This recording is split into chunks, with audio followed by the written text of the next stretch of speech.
नमस्कार साथियों, मैं जय मालाकर मालाकर क्लासेस में आप लोगों का स्वागत करता हूं। चलिए आप लोगों के लिए एक प्रैक्टिस सेट लेकर आया हुआ हूं जो 2019 का शिक्षक भर्ती में शिक्षक में आए हुए थे। वर्ग 2 के जो लेवल पे आए हुए थे उसमें कंप्यूटर और सामान्य ज्ञान के जो 10-10 क्वेश्चन से उसको मैं कराने की कोशिश कर रहा हूं। आप लोग देखिएगा उसका लेवल किस तरह से था, उसी लेवल पे आप लोगों की तैयारी करने की जरूरत होगी। तो आइए स्टार्ट करते हैं। पहला क्वेश्चन देखिए, यहाँ पे कंप्यूटर को पहले देख लेते हैं। कंप्यूटर भाग 6 पे था और पहला प्रश्न ऐसा था, किसी प्रक्रिया को प्रस्तुत करने के समय से पूरा करने के समय के अंतराल को निम्नलिखित के रूप में जाना जाता है। क्या रूप में जाना जाता है? Waiting time, turn turn around time, या फिर रिस्पॉन्स टाइम, या फिर थ्रूपुट। तो यहाँ पर जो सही आंसर लिया गया था वो ऑप्शन बी को लिया गया था। इसको कहा जाता है टर्न अराउंड टाइम कहा जाता है। यहाँ पर ऑप्शन बी सही हो जाएगा। मैं यहाँ पर वही आंसर दिखाऊंगा जो फाइनल आंसर के बाद लिया गया था, अमेंडमेंट आंसर के बाद आया हुआ मॉडल आंसर को मैं दिखाऊंगा आप लोगों को। ठीक है, तो आगे देखते हैं अगला प्रश्न। यहाँ पर अगला प्रश्न इस तरह से है आप लोगों के सामने, 132 नंबर का। स्लाइड प्रस्तुति के दौरान एक के बाद एक हाइपरलिंक का चयन कैसे करते हैं? स्लाइड प्रस्तुतिकरण जब करते रहेंगे तो एक के बाद एक जब हाइपरलिंक आता है उसको कैसे चयन करते हैं? कंट्रोल प्लस के साथ, या फिर कंट्रोल प्लस डी के साथ, या फिर टैब को दबाकर, या फिर कंट्रोल प्लस एच को दबाकर। तो यहाँ पर जो सही आंसर है वो ऑप्शन सी है, कंट्रोल टैब को दबाओगे तभी ये हो जाता है। ठीक है, आगे देखिए अगला प्रश्न। एक लेजर प्रिंटर है। एक लेजर प्रिंटर क्या है उसके बारे में बताना है। एक बार में एक पूरी लाइन को प्रिंट करता है। एक नॉन इम्पैक्ट प्रिंटर है। एक बार में कई प्रतियां ले सकता है, या फिर एक बार में एक करेक्टर को प्रिंट करता है। यहाँ पर ऑप्शन कूट में दिया हुआ है, नीचे आप देख सकते हैं ए बी सी डी इस तरह से दिया हुआ है। इसका जो सही आंसर हो जाएगा मैं आप लोगों को बताना चाहूँगा। यहाँ पर बी और सी देखिए, यहाँ पर बी और सी क्या है? नॉन इम्पैक्ट प्रिंटर होता है और एक बार में कई प्रतियां ले सकता है। तो यहाँ पर बी और सी हो जाएगा, ये ऑप्शन डी हो जाएगा यहाँ पर। ठीक है, यहाँ इसका ऑप्शन डी सही आंसर हो जाएगा। आगे बढ़ते हैं अगले प्रश्न की ओर। देखिए ट्रेंड माइक्रो क्या है? जो ट्रेंड माइक्रो है वो क्या है आप लोगों को बताना है। यह एक एंटीवायरस सॉफ्टवेयर है, यह केवल एक प्रोग्राम है, यह वायरस है, या फिर उपरोक्त में से कोई नहीं। तो यहाँ पर जो सही आंसर यह एक एंटीवायरस सॉफ्टवेयर होता है। ट्रेंड माइक्रो जो है एक एंटीवायरस सॉफ्टवेयर है जो आपके सिस्टम पे डाला जाता है। ठीक है, इंटरनेट शब्दावली में आईपी का मतलब क्या है? आईपी का मतलब क्या होता है उसको बताना है आपको। Internet provider, internet protocol, internet procedure, या फिर इंटरनेट प्रोसेसर। तो यहाँ पर जो सही आंसर है वो आपका ऑप्शन बी है, इंटरनेट प्रोटोकॉल कहा जाता है। आईपी का मतलब होता है इंटरनेट प्रोटोकॉल होता है, इसको याद रखिएगा। आगे देखते हैं 136 नंबर का प्रश्न। निम्नलिखित में से कोई एक ऑप्टिकल डिस्क का प्रकार नहीं है। कौन सा है जो ऑप्टिकल डिस्क का प्रकार नहीं है? मतलब 3 ठो ऑप्टिकल डिस्क का प्रकार है, बाकी नहीं है। तो डीवीडी, सीडी, विनचेस्टर, या फिर वार्म। तो देखिए डीवीडी भी होता है, ऑप्टिकल डिस्क का एक प्रकार होता है, सीडी भी होता है, और वार्म भी होता है। तो जो नहीं है वो है ऑप्शन सी। तो यहाँ पर ऑप्शन सी बिल्कुल सही आंसर हो जाएगा, बाकी सब नहीं है। ठीक है, आगे देखिए अगला प्रश्न। वर्ड प्रोसेसर का उपयोग किया जा सकता है। वर्ड प्रोसेसर का उपयोग किस लिए किया जाता है? टेक्स्ट लिखने के लिए, टेक्स्ट एडिट करने के लिए, टेक्स्ट प्रिंट करने के लिए, या फिर उपरोक्त सभी के लिए। तो यहाँ पर जो इसका सही आंसर हो जाएगा ऑप्शन डी हो जाएगा, सभी के लिए। वर्ड प्रोसेसर का उपयोग सभी के लिए किया जाता है। ठीक है, आगे देखिए अगला प्रश्न।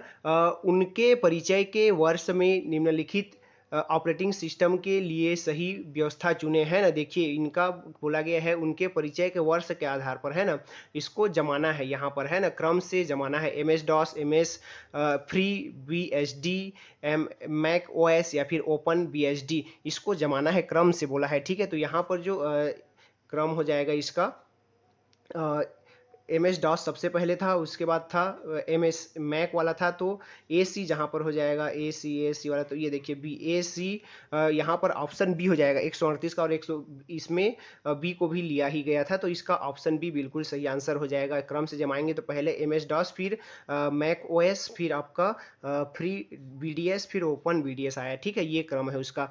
आगे देखिए अगला प्रश्न। एमपीईजी को कंप्रेस करने के लिए खाली स्थान का उपयोग किया जाता है। एमपीईजी को कंप्रेस करने के लिए किसका उपयोग किया जाता है? तो इस प्रश्न को व्यापम द्वारा विलोपित कर दिया गया था, तो इस प्रश्न को हम छोड़ते हैं। अगला प्रश्न जाते हैं। सर्च इंजन का उपयोग खाली स्थान सर्च करने के लिए किया जाता है। क्या? डॉक्यूमेंट्स, वीडियो, इमेज, और ऑप्शन कूट में दिया हुआ है इस तरह से। तो यहाँ पर देखिए सर्च इंजन का उपयोग किस लिए किया जाता है? तो तीनों के लिए, डॉक्यूमेंट्स के लिए, वीडियो, इमेज, तीनों के लिए किया जाता है। तो यहाँ पर ऑप्शन डी सही आंसर हो जाएगा। आगे देखते हैं अगला प्रश्न। अब सामान्य ज्ञान 10 प्रश्न हो गए कंप्यूटर संबंधित। अब सामान्य ज्ञान से जो हो जाएंगे 10 प्रश्न रहेंगे। विचार अभिव्यक्ति आदि की स्वतंत्रता अनुच्छेद 19 में शामिल है ना? क्या है वो? विदेश भ्रमण करना, राष्ट्रीय ध्वज फहराना, सूचना का अधिकार या फिर मौन रहना। और कूट में आंसर दिया हुआ है, तो यहाँ इस प्रश्न को भी विलोपित कर दिया गया था व्यापम द्वारा। यहाँ पे सही कूट नहीं मिलने के कारण इसको विलोपित कर दिया गया था। तो हम अगले प्रश्न की ओर चलते हैं। जापान में मकान का निर्माण लकड़ी या हल्की वस्तुओं से किए जाने के कारण क्या है? वर्षा, पवन, हिमानी या फिर भूकंप। तो यहाँ पे जापान पे बहुत ज़्यादा भूकंप आता है, इसलिए वहाँ पर इससे हल्की वस्तुओं से वहाँ का घर का निर्माण किया जाता है। तो ऑप्शन डी हो जाएगा। भारत में नई औद्योगिक नीति की घोषणा कब की गई? तो नई औद्योगिक नीति की घोषणा देखिए इस तरह से 24 जुलाई 1991, 24 जुलाई 2001, 24 जुलाई 2005 या फिर 24 जुलाई 2016। तो नई औद्योगिक नीति की घोषणा आपका यहाँ पर जो लिया गया था 143 का ऑप्शन ए लिया गया था, 24 जुलाई 1991 को किया गया था। भारत के संदर्भ में पूछा है, तो ये 24 जुलाई 1991 आ जाएगा। निम्नलिखित में से किस क्षेत्र में के लिए इस राज्य का रविशंकर शुक्ल पुरस्कार दिया जाता है? तो यहाँ पर इस प्रश्न को भी विलोपित कर दिया गया था। इस प्रश्न को हम छोड़ते हुए आगे बढ़ जाते हैं। देखिए भारतीय अर्थव्यवस्था की प्रकृति क्या है? भारतीय अर्थव्यवस्था की प्रकृति पूंजीवादी अर्थव्यवस्था, समाजवादी अर्थव्यवस्था, मिश्रित या फिर अल्प विकसित। तो यहाँ पर भारत की जो अर्थव्यवस्था है मिश्रित अर्थव्यवस्था है। ऑप्शन सी के साथ जाएंगे हम, और ऑप्शन सी ही लिया गया था यहाँ पर। ऑप्शन सी बिल्कुल सही आंसर है 145 का। आगे देखते हैं 146 नंबर का। संविधान के 42वें संशोधन के संदर्भ में क्या सुमेलित है? सुमेलित करना यहाँ पर मौलिक कर्तव्यों का नया अध्याय जोड़ा गया, लोकसभा का कार्यकाल 6 वर्ष किया गया, एक विषय शिक्षा को राज्य सूची में था समवर्ती सूची में लाया गया, आपातकालीन उद्घोषणा को 1 माह की अवधि के भीतर संसद की स्वीकृति प्राप्त होनी चाहिए, यह प्रावधान किया गया। और ऑप्शन इस तरह से कूट में दिया हुआ है, तो इसका जो सही आंसर हो जाएगा वो है आपका ऑप्शन सी है। यहाँ पर ए, बी और सी को लिया गया है, मतलब ए, बी, सी सही है। यानी कि यहाँ पर देख सकते हैं मौलिक कर्तव्यों का नया अध्याय जोड़ा गया। 42वें संशोधन में क्या किया गया? तो मौलिक कर्तव्यों का नया अध्याय जोड़ा गया, लोकसभा का वर्ष 6 वर्ष किया गया, और जो है एक विषय शिक्षा जो राज्य सूची में था उसको समवर्ती सूची में लाया गया। तो ये तीनों सही है यहाँ पर, ठीक है। तो यहाँ पर ऑप्शन सी लेना है। आगे देखिए 47 नंबर का 10 से 50 लाख तक की जनसंख्या वाले आवास स्थान को कहते हैं। जहां पर 10 से 50 लाख तक के बीच में जनसंख्या रहती है उसको कस्बा, नगर, महानगर या फिर मेगालोपियस क्या कहा जाता है? मेगालोपोलिस क्या कहा जाता है? तो यहाँ पर जो है ऑप्शन सी है, महानगर कहा जाता है। जहां पर 10 लाख से 50 लाख के बीच में जनसंख्या रहती है उसको महानगर कहा जाता है, इसको याद रखिएगा। ऑप्शन सी हो जाएगा। भारतीय संविधान में निम्नलिखित में से किस संशोधन द्वारा सिक्किम को भारतीय संघ में 22वें राज्य के रूप में सम्मिलित किया गया? जब इसको सम्मिलित किया गया तब कौन सा संशोधन किया गया? 30, 32 या फिर 34 या फिर 36?